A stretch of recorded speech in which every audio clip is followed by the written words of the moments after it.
ಜನಸ್ಪಂದನ ನ್ಯೂಸ್ಗೆ ಸ್ವಾಗತ. ಉತ್ತರ ಕನ್ನಡ ಜಿಲ್ಲೆ ಹಳೆಯಾಳದಲ್ಲಿ 7ನೇ ವೇತನ ಆಯೋಗ ಜಾರಿ ಜೊತೆಗೆ NPS ರದ್ದುಪಡಿಸಿ ಹಳೆ ಪಿಂಚಣಿ ಯೋಜನೆಯನ್ನು ಮರು ಜಾರಿಗೊಳಿಸುವಂತೆ, ರಾಜ್ಯ ಆರೋಗ್ಯ ಸಂಜೀವಿನಿ ಯೋಜನೆಯ ಅನುಷ್ಠಾನಗೊಳಿಸುವಂತೆಯೂ ಮನವಿಯಲ್ಲಿ ಒತ್ತಾಯಿಸಿದ್ದಾರೆ. ರಾಜ್ಯ 7ನೇ ವೇತನ ಆಯೋಗವು ಸರ್ಕಾರಕ್ಕೆ ಸಲ್ಲಿಸಿರುವ ವರದಿಯನ್ನು ಯಥಾವತ್ತಾಗಿ ಜಾರಿಗೊಳಿಸಿ ಸರ್ಕಾರದ ಆದೇಶವನ್ನು ಹೊರಡಿಸುವಂತೆ ಒತ್ತಾಯಿಸಿ ಕರ್ನಾಟಕ ರಾಜ್ಯ ಸರ್ಕಾರಿ ನೌಕರರ ಸಂಘದ ದಾಂಡೇಲಿ ತಾಲೂಕಾ ಘಟಕದ ವತಿಯಿಂದ ರಾಜ್ಯ ಆಡಳಿತ ಸುಧಾರಣಾ ಸಮಿತಿಯ ಅಧ್ಯಕ್ಷ ಶಾಸಕ RV ದೇಶಪಾಂಡೆ ಅವರಿಗೆ ಬುಧವಾರ ಲಿಖಿತ ಮನವಿ ಸಲ್ಲಿಸಿದರು.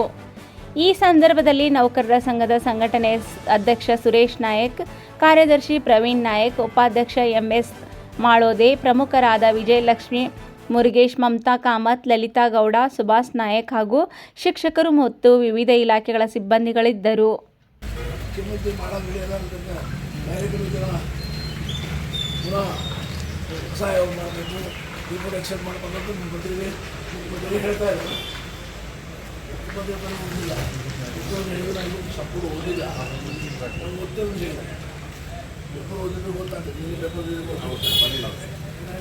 ಮುಖ್ಯಮಂತ್ರಿಗಳು ಯಾಕೆ ಅಪೋದನೆ ಮಾಡ್ತಾರೆ ಸರ್? ಹಿಂದೆ ಆಯೋಗ 10 ತಿಂಗಳು ಏನು ಗೊತ್ತಿದೆ ಅಷ್ಟು ಮಾತಾಡಿ ನೀವು ಹಲ್ಲೆಡದು ನಿಮ್ಮ ಡಿಪೆಂಡ್ ಇರೋದು ಪೇಪರ್ ಮೇಲೆ.